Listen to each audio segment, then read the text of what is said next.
मौजे रवळगाव ग्रामस्थांच्या वतीने गावात जेवढ्या आडनावाची मंडळी असतील तेवढ्यांना कोटी कोटी धन्यवाद।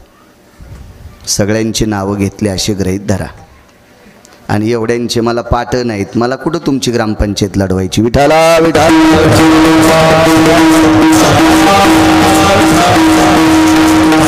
गावात जेवढ्या आडनावाची असतील तेवढ्यांना कोटी कोटी धन्यवाद।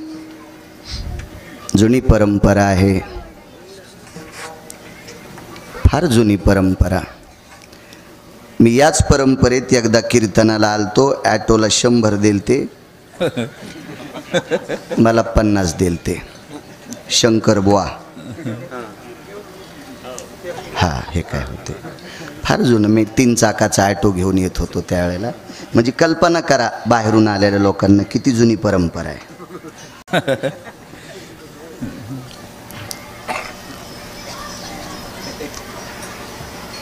खूप जुनी परंपरा आहे। भगवान गोंदेश्वराचं अधिष्ठान आहे, आदिशक्ती जगदंबेचं अधिष्ठान आहे, मारुतीरायाचं अधिष्ठान आहे। अशा परमपावन अधिष्ठानानं पुनीत असलेल्या या मातीतल्या ग्रामस्थांच्या वतीने चालत असलेला अखंड हरिनाम ज्ञानदान अन्नदान सोहळा आणि आजचं प्रसादाचं कीर्तन माझ्याकडे आलं। उपस्थित आदरणीय ऋषितुल्य, माझ्या अंतकरणात ज्यांना बघत असताना माझ्याही अंतकरणात गोडसा ओलावा निर्माण होतो आणि मी त्यांना ऋषितुल्य समजून भीष्मतुल्य समजून प्रणाम करतो।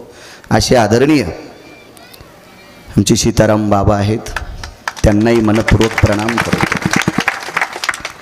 गावातील अजून एक नाविन्य, ज्ञानेश्वरीचा प्रचंड व्यासंग ज्यांच्याकडे आहे, गाढ्याभ्यासक ज्ञानेश्वरीचे आदरणीय सारंगधर बाबा, त्यांनाही मनपूर्वक प्रणाम करतो। उपस्थित ज्ञानोबाराय तुकोबारायच्या नामाची साधना करणारी ही वारकरी मंडळी, मस्तक माझा पायावरी या वारकरी संतांच्या मृदंगाचार्यांना धन्यवाद प्रणाम। हे प्रसिद्धी प्रमुख आहेत, यांनाही धन्यवाद प्रणाम। आपला अमूल्य वेळ खर्च करून तुम्ही धर्मकार्य करता, ज्ञानोबाराय तुकोबारायच्या नामचिंतना करता एवढा वेळ काढून तुम्ही आलात। मी वक्ता या नात्यानं तुमच्या चरणी नाक घासून प्रणाम करतो। कारण मी करतो नवल नाही, 700 वर्षापूर्वी माझ्या आळंदीतल्या मालकांनी लिहून ठेवलं, किती जरी वक्ता अभ्यासू असेल तरी पण समोर बसलेला श्रोता हा शिवस्वरूप असतो। प्रभू तुम्ही महिषाची मूर्ती, तुमच्या चरणी प्रणाम करतो आणि माझ्या अभंगावर येतो। दुःखाची निवृत्ती सुखाचे ते सुख। विटेवरच्या मालकाचं मुख बघितलं की दुःख जातं। चारवाकांचा प्रश्न आहे, सगळे दुःखी आहेत का? होय। राजा दुखिया प्रजा दुखिया, ज्याला खुर्च्यावर बशिलय का ते बी दुखी येतं, ते बी पासा गोळ्या खाल्ल्याशिवाय झोपत नाहीत। हो, त्याला सुद्धा सुख नाही। ते आता चंद्रावर असले की त्याला वाटते उद्या मी मंगळावर जावा, म्हणजे पुढची साखळी त्यानं पकडलेलीच आहे, ते काही सुखी नाहीत। म्हणजे राजाही दुखी आहे आणि प्रजा तर मग पहिलीच ती एका फांदीवर बसतच नाही। प्रजाही दुःखी, राजाही दुःखी आहे। ज्यानं सृष्टी निर्माण केली तोही दुःखी आहे। जगी सर्वाईसा कोण सुखी आहे, विचारी मना तुझी शोधोनी पाय। चारवाक फार हरामखोर असतात, भडवी असतात, नालायक असतात, बुजदिल असतात। या चारवाकांनी प्रश्न केला नामदेवरायाला, महाराज संसारिक माणसांना काही गोष्टीची प्राप्ती असल्याच्या नंतर सुख प्राप्त होतंय का? नामदेवरायांनी सांगितलं अद्याप नाही। त्या सुखासाठी त्या ब्रह्मांडाच्या मालकाचं मुखच बघावं लागेल तर ते सुख प्राप्त होईल। चारवाक कोणाला म्हणायचं माहितीये का? ही भंगिरी आपल्याच जन्माला येतात हरामखोर, आपल्यासारखी राहतात, आपलंच खातात आणि आपलीच वाभडे काढतात। ह्या भडव्यांना चारवाक म्हणत असतात। विठाला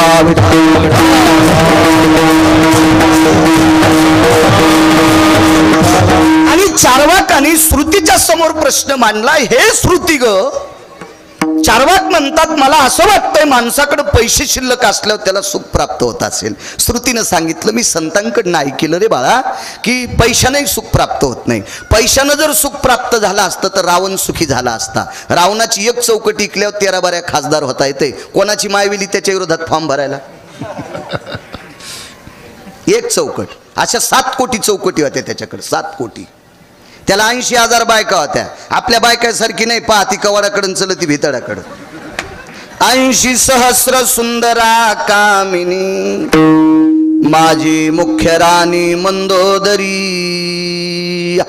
हुशार बायका 80,000. 1,00,000 पोरं, 1,25,000 नातू, 80,000 सासरे. सासा नाही सांगता येणार, कारण जावायनं 80,000 बायका केल्या म्हणल्यावर सासरा 11 तर करीन ना. कवाच रावण उभा राहिल्यावर पडत नव्हता. एवढा श्रीमंत पण नाही पैशानं सुख भेटलं. तर आपली श्रीमंती म्हणजे शेळीचं शेपूट आहे. आपल्याकडचे पैसे म्हणजे शेळीचं शेपूट आहे. माझ्या सगट इथं बसलेला एकही माणूस रावणाचे बुट उचलायच्या पण लायकीचा नव्हता. मी पण आलो बरं का त्याच्यात. तुम्हाला म्हणल्यावर जरा राग येईल, मी पण त्याच्यात आलो. एवढा श्रीमंत रावण. आपली तर श्रीमंती शेळीचं शेपूट आहे. शेळीची शेपूट किती जरी हल्ली सीताराम बाबा तरी पाठीवरली माशी उठत नाही, ती तर जातच नाही ती. आपली श्रीमंती म्हणजे शेळीचं शेपूट आहे. मग ज्याच्याकडे एवढी श्रीमंती असताना 2:18 पंढरपुरातल्या मालकांनी पाला खाणाऱ्या वानराच्या हाताने आपटू आपटू हाणलाय, तर आपल्याकडे टोपलं भर पैसे असल्यावर सुख मिळेल. मला असं वाटतंय गोळ्या संपल्याचं लक्षण आहे. विठाला विठाला.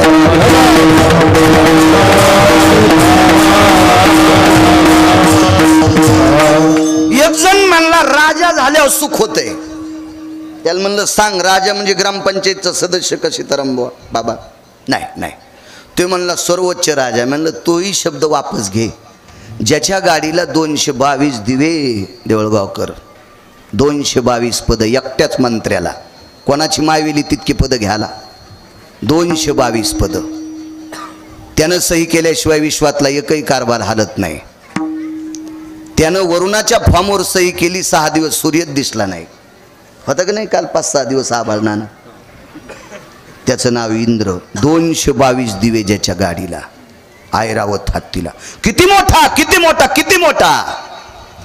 त्यालाही सुख प्राप्त झालं नाही, राजालाही सुख नाही. एक जण म्हणला 10-5 पोरं असे दामधट असले की सुख भेटते. म्हणलं वळई दाबायची काय? पोरं दामदाट करणं म्हणजे वळई दाबी तू काय? नाही. चित्रकेतूला सीताराम बाबा 1 कोटी होते, बायका 1 कोटी होत्या. 1 कोटी बायका. 2-4 पुस्तक वाचिले. म्हणले हे कशात असतंय? तू मानितच नाही सुंबळ्या. पहावे पुराणी विचारून. तू कोणाला मान्य करते? तू एकटा मानित नाही, तू कोण विचारते नालाय का? विठाला विठाला.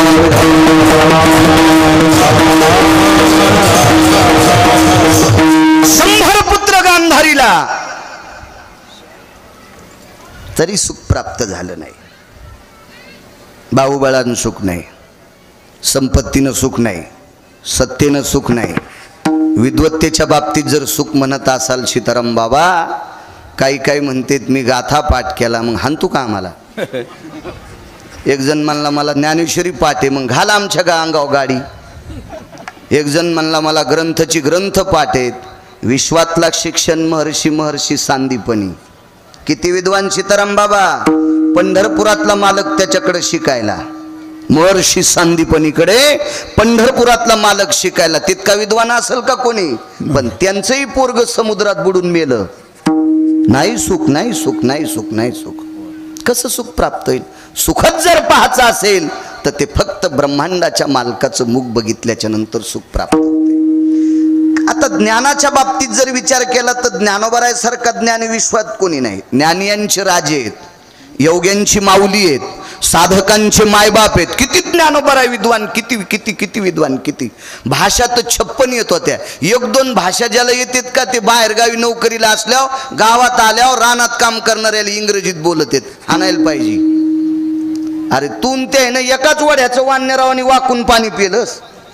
आणि तू आता काल परवा एखाद्या शहरात राहिल्यावर गावातल्या लोकांनी इंग्रजीत बोलतो, मूर्खपणाचं टोक आहे ना. माझ्यासोबत एक शिकलं, BA झालं, त्याला 72,000 पगार आहे. गावाकडे आलं की लगेच good morning, evening, good night असं म्हणत होतं. मला काही कळत नव्हतं, मी 7वी शिकेलो होतो, एवढं काही ज्ञान नव्हतं.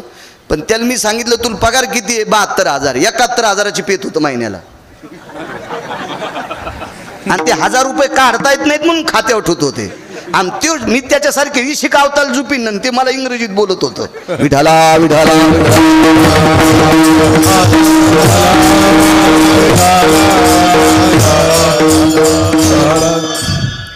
म्हणजे ह्या विद्वत्तेच्या बाबतीतही काही हळहळ करायची नाही. ज्ञानोबरायासारखं विद्वान नाही, भाषा 56 येत होत्या.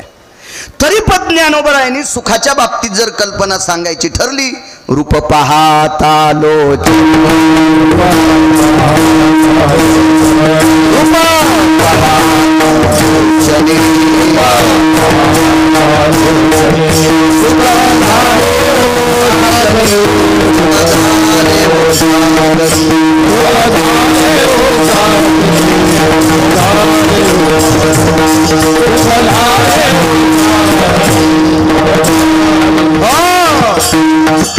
काय ताकद आहे महाराज.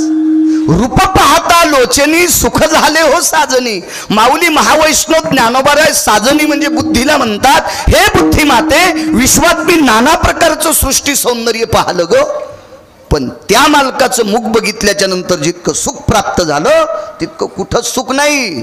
सुख झाले हो साजनी म्हणजे विटेवरच्या मालकाचं रूप बघितल्यावर सुख प्राप्त होते. पाहिली या वेध लावी, बैशे जीवी जडोनी. पाहिल्याबरोबर वेद लागतात. इतकं रूप, इतकं रूप, इतकं. पाहता श्रीमुख, सुखावले सुख, डोळियाची भूक.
पाहता श्रीमुख, सुखावले सुख, डोळियाची भूक नवजे माझ्या. मुख बघितल्याच्या नंतर सुख सुद्धा सुखावते, इतकी त्या मुखात ताकद आहे. श्रुती फार हुशार आहे. श्रुती म्हणजे तुमच्या आमच्या गोठ्यातलं शेण चोरणारी बाई नाही.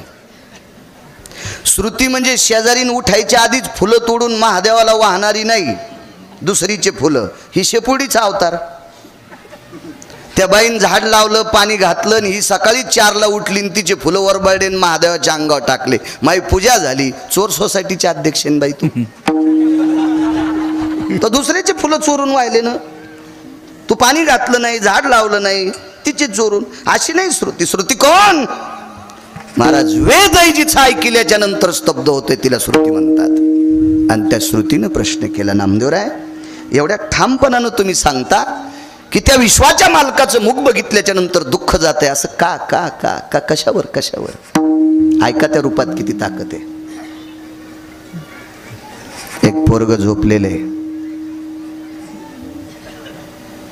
सीताराम बाबा आईनं उठिलं उठत नाही, बापानं उठिलं उठत नाही, बहिणीनं उठिलं उठत नाही, भावानं उठिलं उठत नाही, शेजाऱ्या पाजाऱ्यानं आवाज द्यायला उठत नाही. झोपलेलं नाही, पांघरून घेतलं अंगावर. वडिलाचा चेहरा नाराज झाला. दुःखाची निवृत्ती सांगतोय. काय ताकद आहे त्या मुखात. बाप एकाकडे कामाला होता, ज्याच्याकडे कामाला होता तो मालकही चांगला होता, चांगला मालक होता. आदलीचं बूट बाहेरून ठोकून जेवारी देणार नव्हता. चांगला मालक. पाहिलं रावसाहेब जी आदरान बोलत होते बरं माणसं. पूर्वीच्या काळातली श्रीमंत माणसं गरिबाला सुद्धा आदरानं बोलत होते. आता जरा जोरा पैसे झाले ना ह्या भडव्याच्या जीबाला आंबत्यात. ज्या बाईच्या गळ्यात जास्त दागिने आहेत का ती द्वारकाबाईला, काशीबाईला, अंतिकाबाईला अंतिकी म्हणीन, चंपाबाईला चंपी म्हणीन. त्या गळ्यातल्या एकदानीमुळं जरशा दागिन्यामुळं आणि 2-3 महिन्याला नवऱ्यानं पुन्हा सोनाराची तर कोचलेन खताच्या थैल्या आणल्या, घेतल्या घागरमाळा काढून. हे असं जरा जुरा आलं ना असे कोणाला कोपर खिळ्या नाही आणल्या पाहिजे. जरा हिशोबात राहिलं पाहिजे. फार हुशार होती श्रुती. मालकाने आवाज दिला, रावसाहेब जी 2 दिवस झालं चेहरा पडलाय तुमचा. जी मालक. काय झालं? मुलगा 2 दिवस झालं उठत नाही. वैकुंठवासी माधव महाराज मगर सुरज खेडकर सांगायचे, त्या काळातला 500 एकरचा मालक काठी टेकीत कुरकुर वाजणारा बूट, आकड्याची काठी, समल्याचा पटका, भारदस्त माणूस वजनदार गड्याच्या घरी गेला. आवाज दिला, रामभाऊ जी कुठे मुलगा? एवढी मोठी व्यक्ती आपल्या घरी आल्याबरोबर हादरली माणसं. झोपलेलं आहे. आवाज दिला, उठत नव्हतं पण स्पुंदून रडत होतं. मानेखाली हात घातले. अरे काय कशा करता रडतोस तू? काय का दुःखाची निवृत्ती सांगतोय. रूपात ताकद पा किती. लाल बुंद डोळे झाले होते. रडून रडून पापण्याच्या कडा लाल झालत्या. काय झालं रे? काय? काही नाही. मागच्या महिन्यात तुमच्या नातवाचं लग्न पाहिलं. त्या दिवसपासून माझ्या लक्षात आलं की माझं लग्न होत नाही. का रे? का होत नाही? पैशानं तू गरीब असशील, मी पैशानं मोठा आहे, पण माझ्या भावकीत नाहीस. मी एखाद्या पाहुण्याची पोरगी तुला देईन. नाही म्हणे, मी लग्न करण्याच्या योग्यतेचा नाही, पुरुषार्थहीन होता. पंढरपुरातल्या मालकाने त्याला जन्म दिला पण पुरुषार्थ दिला नव्हता. हे त्या दिवशी आईला कळालं, त्या दिवशी वडिलाला कळालं, त्या दिवशी भावाला कळालं, त्या दिवशी बहिणीला कळालं, त्या दिवशी नातेवाईकाला कळालं, त्या दिवशी भावकीतल्या लोकांना कळालं. प्रत्येकजण त्याच्या बाजूनं नाक वाकडं करत होता. आईच्या तोंडातून वाक्य पडलं, तुझ्यासारख्याला जन्म देण्यापेक्षा दगडाला जन्म दिला असता तरी बरं झालं असतं. बाप इतका सात्विक विचाराचा होता पण तोही बाप विरोधात गेला. त्यानं सांगितलं, काय रे आमच्या कुळात तू दूषण जन्माला आलास. भारदस्त व्यक्ती होती, त्या व्यक्तीनं सर्वांना थांबवलं. त्याच्या खांद्यावर हात टाकून त्याला स्वतःच्या घरी नेलं. सांत्वन केलं, राजा तू काही काळजी करू नकोस. बघा ना म्हणे मालक, आईसुद्धा किंमत देत नाही, वडील किंमत देत नाही, बहीणसुद्धा माझ्याकडं बघना, भाऊसुद्धा मला नीट बोलना, मित्र तर फार लांबची लोक आहेत, कोण बोलणार आहे मला, तू काय काळजी करू नको. अरे जी लोक तुला मानित नाहीत का, हे एके दिवशी मरणार आहेत. हे मरके ते मरके ते मरके हे जळणार आहेत एके दिवशी 10-5 क्विंटल सरपणात. अरे ज्यानं तुला निर्माण केलंय त्यानं तुला मानावा. मी सांगतोय असं काम कर. काय करावं लागेल? आज सप्तमी आहे, आपल्याला निघायचंय. आणि सप्तमीच्या दिवशी त्या मुलाला सोबत घेतलं. सोप्या वाक्यात सांगतो, तो मुलगा तृतीयपंथी होता. याच्याही पलीकडे कळालं नसेल तर सांगतो, तो टोल नाक्यावर टाळ्या वाजविणारा होता. तो क्लिंबे होता, तो नपुसक होता.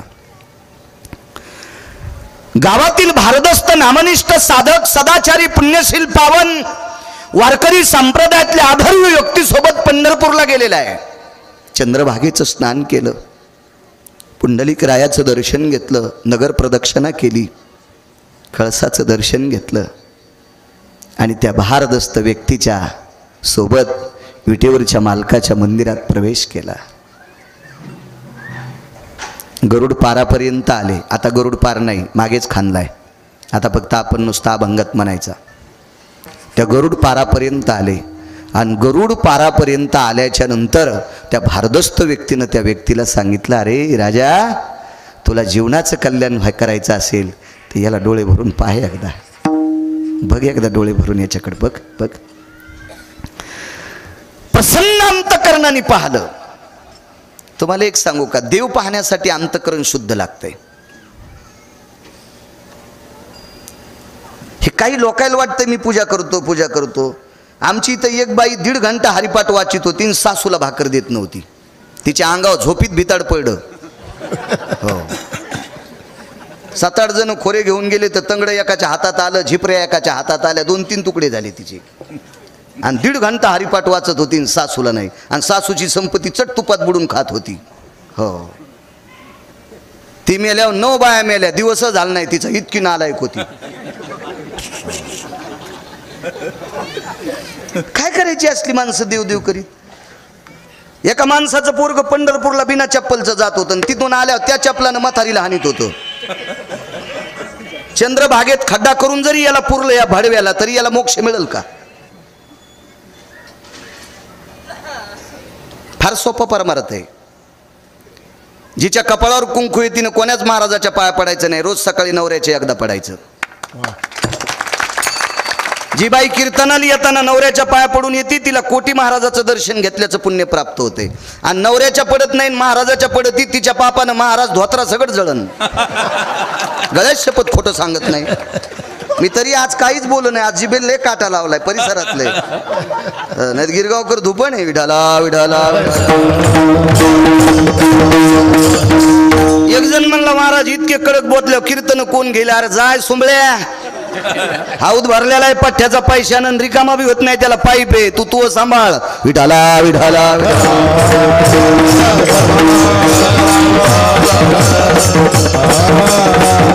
सीताराम बाबा लोकाला आवडतं असं कीर्तन करायचंच नाही, मालकाला आवडेल असं कीर्तन करायचं. येतं आपल्याला साडी नेसून नाचितीन. एक जण म्हणला महाराज कीर्तन झकास करा, तुझ्या बायकोची साडी नेसून नाचतो सुंबळ्या. कीर्तनात झकास विषय असतो का?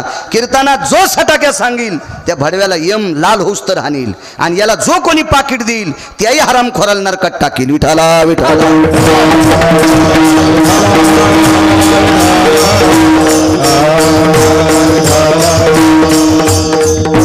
मालकाचं दर्शन घ्यायचं. एक सांगू का, 22च्या 45च्या आतल्या जीनच्या पॅन्टीवाल्याला आमच्या थैल्या उचलण्यापेक्षा एकदा मायबापाच्या पाया पड जा.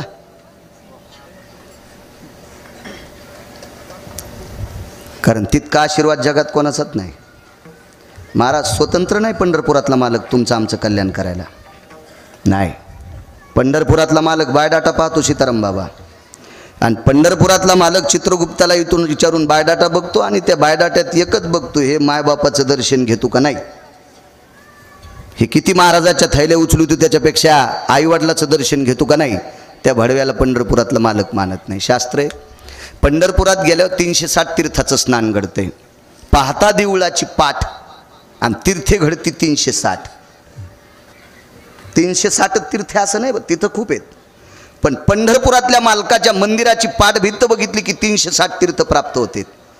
आणि आई वडिलाचं दर्शन घेतलं की सकल तीर्थाची धुरे, आणि जे का जाण माता पितरे नैवम गांजा कसम लिखितम. हे काय गांजा फुक्यान लिहिलंय का? माय बापाचं दर्शन घेतलं की सर्व तीर्थाचं दर्शन, सर्व तीर्थाचं. इतकी ताकद आहे आई वडिलाच्या दर्शनात. फुटक्या कानाचा भाग आहे आपला भंगीरायचा ऐकतो.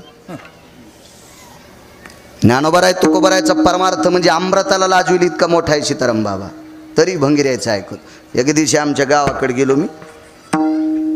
माझं वय लहान असलं पण नात्याने एक पोरगी आमची सून लागत होती. मोठा वाडा आहे जरा. ती आली, दर्शन घेतलं. तिच्याला म्हणलं बस न ग. नको म्हणे महाराज.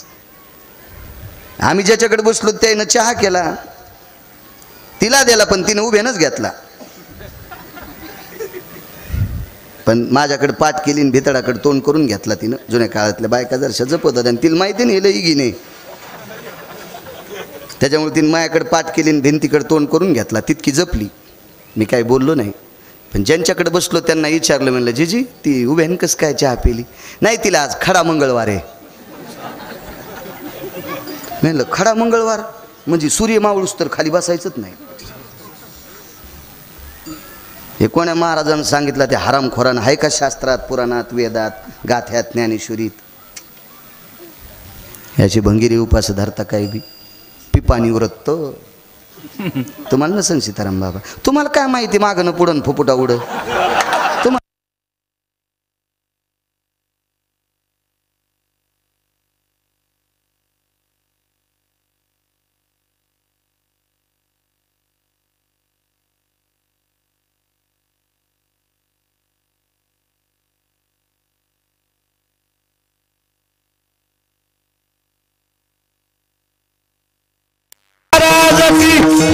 भुवनेश्वर भगवान छत्रपती शिवाजी महाराज सद्गुरु जोग महाराज.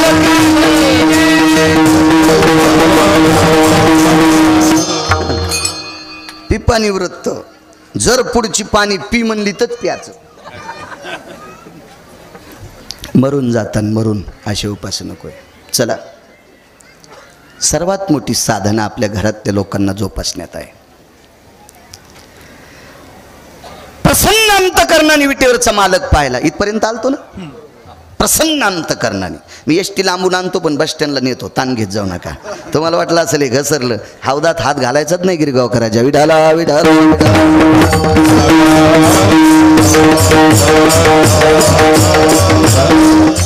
ए असं पाय, असं पाय, पाहता पाहणे सारोनिया. असं पाय की बघायचंच काम नाही. प्रसन्नपणाने देव पाहला.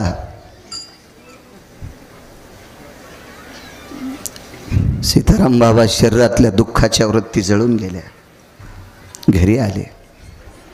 गावाच्या शिवावर आल्याच्या नंतर मालकाला सांगितलं, मालक गावात नकोय, लोक हसतील. नाहीत हसत, चल तू आता. बघायचं नाही त्यांच्याकडं, बघायचं नाही. नाही मला हसतील, नाही बघायचं. तू विटेवरच्या मालकाला बघून आला ना. महिमेतल्या माणसानं भडव्यांचं ऐकायचं नाही, नालायकांचं बघायचं नाही, हरामखोरांचं पाहायचं नाही.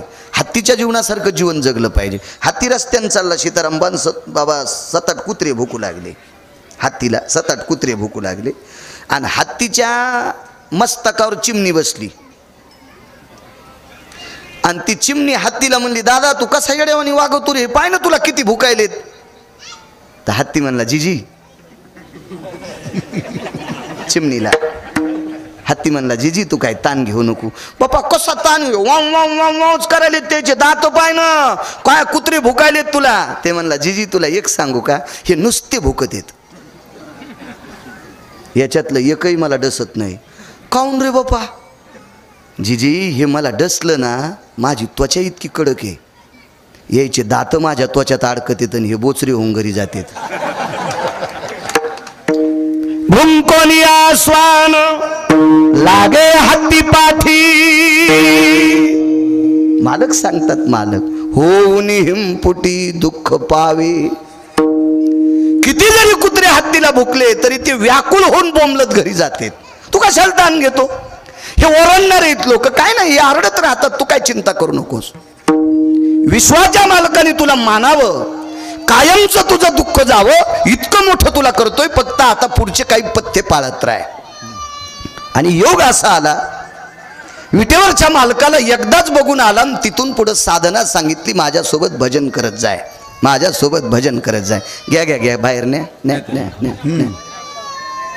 जा उठा पटकन. ते ऐकत नसतं लेकरू, नाही तसं ऐकतच नसतं ते लेकरू येईन ते. आम्ही लहानपणी त्याच्यासारखीच होतो. ने आता ने. विडाला विडाला विडाला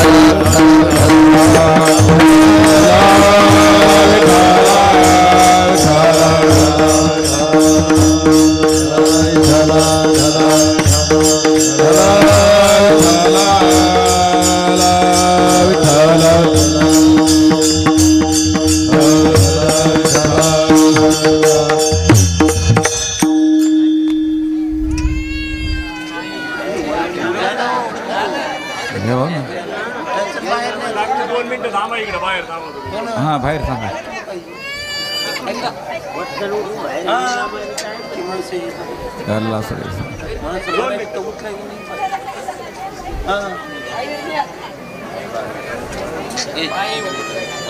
विढाला विढाला विढाला विढाला विढाला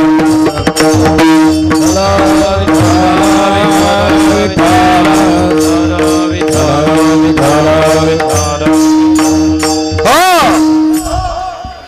निष्ठावंत वारकऱ्याचं ऐकून पुन्हा पथ्य सांभाळलं. ते पथ्य म्हणजे भजनाचं होतं. जीवनभर भजन केलं. सीताराम बाबा ज्यानं पंढरपुरातला मालक दाखिला का ते जायला टेकलं. जाता जाता सांगितलं, अरे मी सांगितलेलं व्रत बंद करू नकोस. आता रोज सकाळी दिवसभर रात्रंदिवस त्याला आठवी जाय. शिंक जांभाई खोकला आणि तितका वेळ वाया गेला. शिंक जांभाई खोकला आला तितकाच वेळ वाया जाऊ दे. याच्या व्यतिरिक्त त्याच्या रूपाचं स्मरण करत जाय, तुझं कल्याण होईल. सांगणारी व्यक्ती गेली. बघता बघता कालांतरानं हा तृतीयपंथी सुद्धा गेला. टोलनाक्यावर टाळ्या वाजिणारा हाई गेला, हाई गेला. सुख किती प्राप्त होते पहा पुढे. ज्यानं मार्गाला लावला, ज्याने विठ्ठल दाखवला, ज्याने विटेवरचा बाप दाखविला, ज्यानं विश्वाचा मालक दाखविला, त्याला वैकुंठात अधिष्ठान आणि बाजूच्या खुर्चीवर यालाही अधिष्ठान. कडकडाटून मिठी मारली. दादा मला ही जागा प्राप्त होते. अरे कधीच प्राप्त झाली तुला, कधीच. फक्त मी तुला सांगितलं नव्हतं. आनंदाचे अश्रू आले सीताराम बाबा, पण 5-10 मिनिटानं दुःखाचे अश्रू आले. व्यक्तीने विचारलं, आता कसलं रडतोस? दुःखानं रडतोय का? का? मी वरी आल्याच्या नंतर मला स्वर्गातलं अधिष्ठान प्राप्त झालंय असं मला माहिती आहे, तुम्हाला माहिती आहे, पण अजून खालच्या निंदा करणाऱ्याला माहीतच नाही. ते मला किलिंबे म्हणत असतील, ते मला नपुसक म्हणत असतील, ते मला पुरुषार्थहीन म्हणत असतील. नाही म्हणे, नाही नाही नाही नाही. महाराष्ट्रातले दिग्गज महाराज उद्यापासून तुझं नाव घेत राहणार आहेत. एकदा विटेवरचा मालक पाहण्याची ताकद सीताराम बाबा. सकाळच्या काकड्यात नाव घातलं. कानोपात्रा खोदू पिंजारी तो दादू, कानोपात्रा खोदू पिंजारी तो दादू, भजनिया भेदू हरीचे पाये,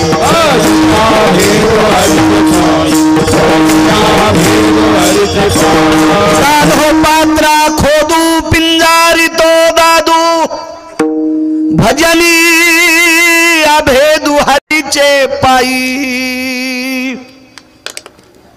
एक महाराज म्हणला, मी हा अभंग म्हणणारच नाही. पंढरपुरातला मालक म्हणला, बेट्या खालून फुकीन, खालून खालून फुकीन, खालून.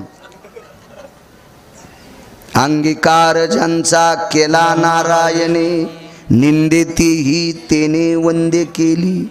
एकदा पंढरपुरातल्या मालकानं स्वीकारल्या, खालचे बडवे किती बोंबलू द्या. सांगा तुम्ही मान देताल? हे लोक देतील मान तृतीयपंथीला? मानताल तुम्ही त्या बिचाऱ्यांना? नाही. पण जगातला प्रचंड जरी विद्वान असेल, व्यासोक्ती भयस्थितायाम शुका व्याप्ती ती जायते, पाराशरमिद्य गत्वानाम वैष्णवा पूज जायते नाम, नैवम गिरगावकर लिखितम. व्यास पाराशर सुख हे सुद्धा वैष्णवाला मानतात. कल्पना करा, तुम्हा आम्हाला किती सुख प्राप्त झालं असेल, किती. फार काय झालं, आपण पोट्याला याची पिळून त्याची पिळून जर संपत्ती कमवून ठुलीन म्हातारं मेलं तर फारच झालं. पोट्ट बैठकीत खापक्या फोटो लाईन.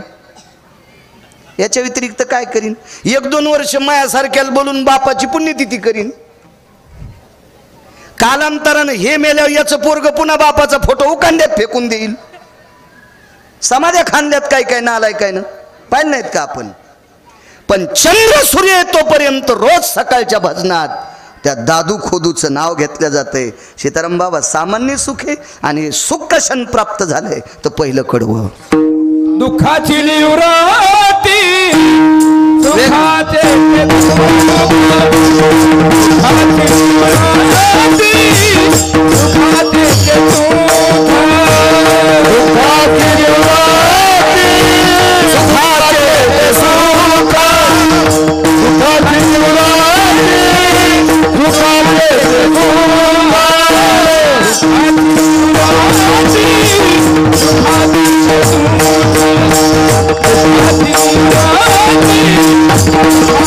Thank you.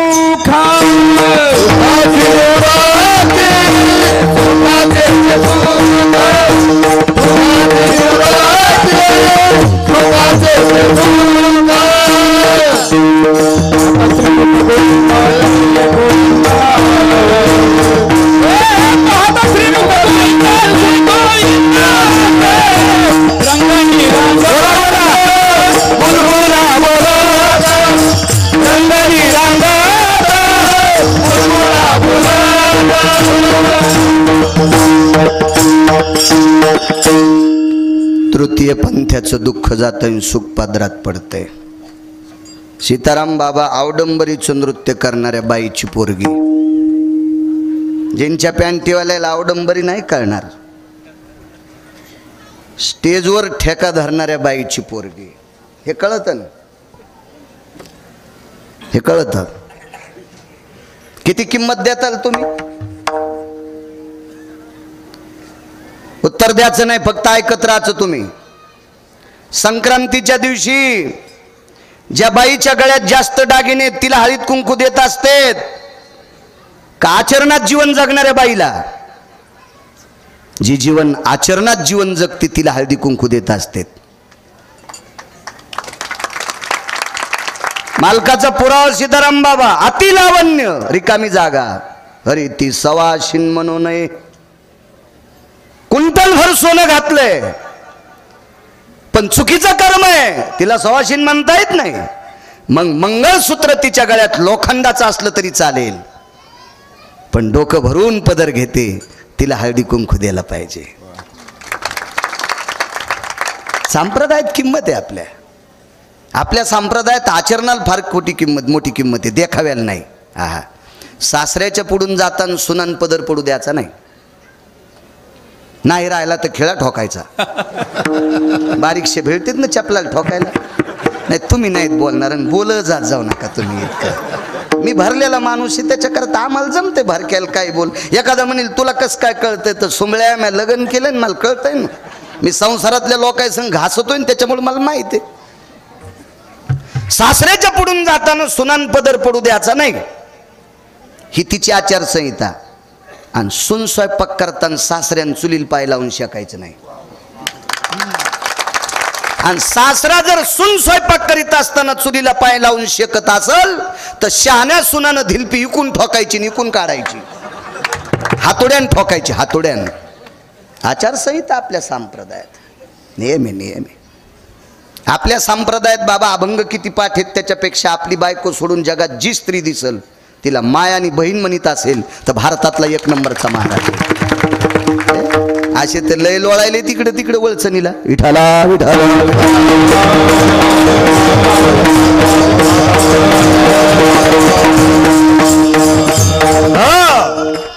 आवडंबरीचं नृत्य करणाऱ्या बाईची पोरगी, पण सुंदर होती. किती सुंदर, किती सुंदर. पुराणामध्ये 222 स्त्रिया सुंदर सीताराम बाबा, इतिहासात 6 स्त्रिया सुंदर, त्याच्यापैकी 4 हिंदूकडं 2 मुसलमानाकडं. सौंदर्य कोणाच्या बापाची जहागिरी नाही. परवाला आम्ही बार्शीला श्रद्धा हॉस्पिटलच्या ओपनिंगला होतो, म्हणजे वर्धापन दिनाला, 75वा वर्धापन दिन. फार मोठं हॉस्पिटल, 2.25 एकरमध्ये आहे. त्या गायनिक होत्या मॅडम.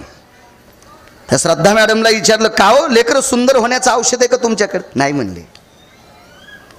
नाही, जगात असा एकही डॉक्टर नाही की त्यांनी एखाद्या माऊलीला औषध दिल्याच्या नंतर लेकरं सुंदर होते. आणि असं जर झालं असतं तर डॉक्टरायला काहून एकने पोरं झाले? ते त्याच्या हातात असतं का? नाही नाही नाही नाही, काय नाही, तुमच्या आमच्या हातात नाही. सौंदर्य कोणाच्या बापाची जहागिरी नाही. एवढी सुंदर, एवढी सुंदर, एवढी सुंदर, तिच्या रूपाला आग लागली, इतकी सुंदर. आणि मग पाप्यांची दृष्टी तिच्याकडे बघत असताना पाहता श्रीमुख गोविंदाच्या रूपात ताकद किती मालकाच्या याच्यावर सांगतोय. आणि एके दिवशी ती व्याकुळ झाली. तिच्या लक्षात आलं आईचं जीवन मातीत गेलं, आपली अवस्था अशीच होईल. याच्याकरता तिने जंगलात प्रवेश केला आणि ती जंगलात राहिली. जंगलात राहणाऱ्या 6 स्त्रिया, त्याच्यापैकी एक शबरी आणि एक ही एक, हिचं नाव आहे कानोपात्रा. जंगलात राहिली.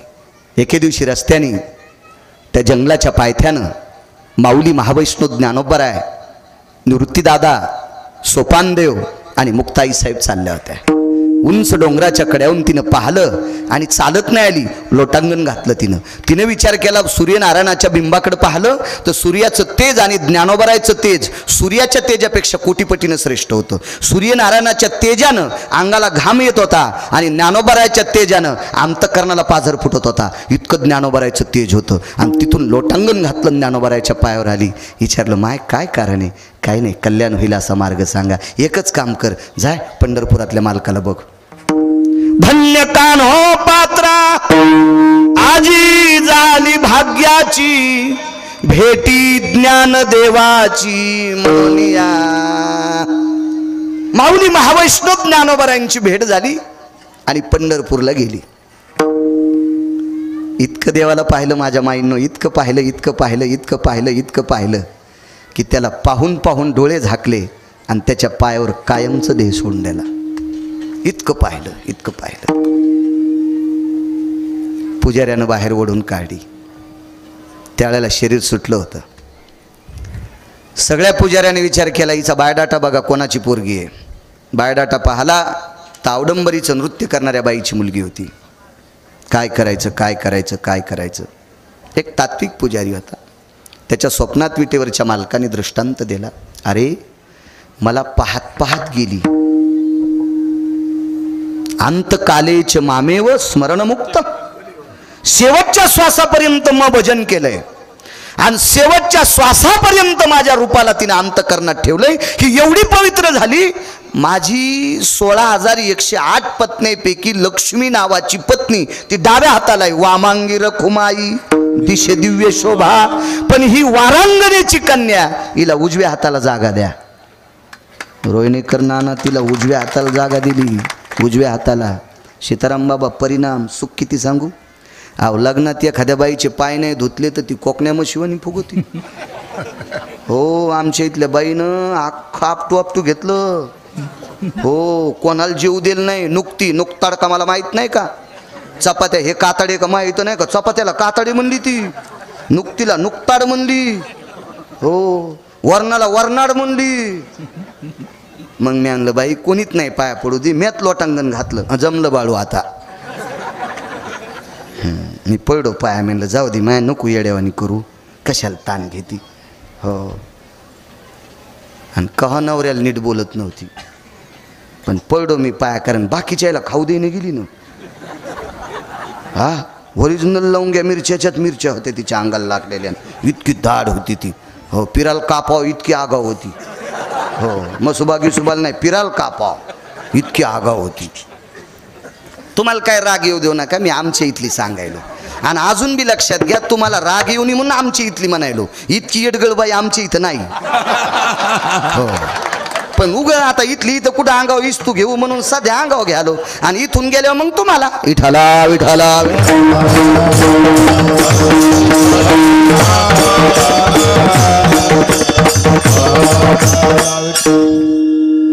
बाबा मी 250 ग्रंथ वाचलेत गळ्यात शपथ. नवऱ्याला शिव्या देणाऱ्या पटपट ओळखितो 10-15 जणी. पण काय होतं माहिती का ह्या गावातली जेवारी खावा लागती त्याच्यामुळं जपतो.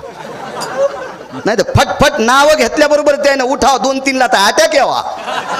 हो अच्छा लगेच चेहरा पाहिल्यावर कळतं सासूला कोणती नीट बोलत नाही. नवऱ्याला कोणती खालीवरी बोलती. हे अशा लगे लगे लगे लगे त्या पाकच्या पण 7-8 जणी कळाल्या. झोपीत अंगावर पडतील तुमच्या भाऊ. झोपीत कीर्तन ऐकतात नवऱ्याला नीट बोलत नाहीत. हा तुमचे पोरं तुमच्या झोपीत अंगुठे घेणार. म्हणली बाई मी जमीन गेली. नागपूरला अंगठा तपासला तोच होता. बब्याला म्हणली कशी गेली. ते म्हणला झोपीतच घेतला. घरातल्या ज्येष्ठ लोकांचा अनादर करणाऱ्यांच्या पोटी हरामखोर अवलादी जन्माला येत असतात. विठाला विठाला.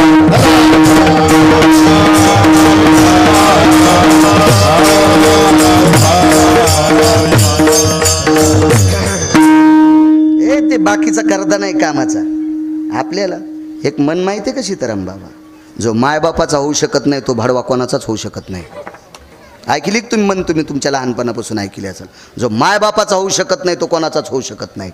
9 महिने काय वेदना असतात. एखाद्या गायनिकला विचारा काय राजे हो गाय अशुद्धा भय व्याप्ती नाम दुग्धा तिजा येते वाचले सकंठेश हृदयाप दुग्धा भयास्थित. हृदयाची व्याप्ती करून मग रक्त जाळून दूध तयार करून आपल्या बालकाला पाजते ती माय असते. आणि तिच्या विरोधात जर तू गप्पा करीत असशील तुला मानित नसशील तर तुला महाराज काय अरे महाराज जाळशील तू आराम करा. काय सांगू लागलो. कानोपात्रा उजव्या हाताला दफन केलं. उजव्या हाताला मानेन तृप्ती सीताराम बाबा न तू भोजनेन स्नानेन शुद्धी न तू चंदनेन ज्ञानेन मोक्ष न तू मुंडनेन. सुभाषिते ज्ञानानं मोक्ष भेटल हे टिळे टोपी केलेलं नाही. स्नानेन शुद्धी, आतराचे बोळ कानात घातलेलं नाही, स्नानच करावं लागेल. आणि मानेन तृप्ती न तू भोजनेन.